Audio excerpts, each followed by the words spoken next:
আমরা ঘুরতে এসেছি ভিলেজ পার্কে, কিন্তু আবহাওয়াটা বৃষ্টি নামবে নামবে এরকম অবস্থা, কিন্তু তারপর আবহাওয়াটা খুব ভালো লাগতেছে দেখতে।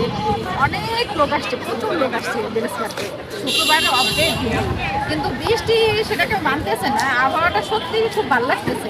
তো এই আবহাওয়ায় যদি কেউ ঘুরতে চান তাহলে আপনারাও চলে আসেন সবাই ভিলেজ পার্কে। নাই আমার কাছে তো একটু বেশি ভালো লাগতেছে, কারণ এতদিন অনেক গরম ছিল, প্রচুর গরম।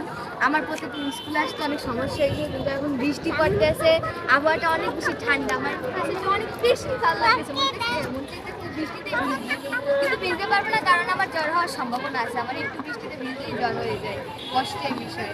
কিন্তু যাদের যাদের এই সমস্যাটা হয় না তাদের জন্য তো অনেক ভালো, সবসময় বৃষ্টিতে ভিজতে পারেন। কিন্তু যাদের আবার হয় তাদের জন্য জিনিসটা একটু কষ্টকর, কষ্ট হয়, বৃষ্টিতে ভিজতে পারেন না, সমস্যা, বৃষ্টিতে জ্বর হয়ে যায়।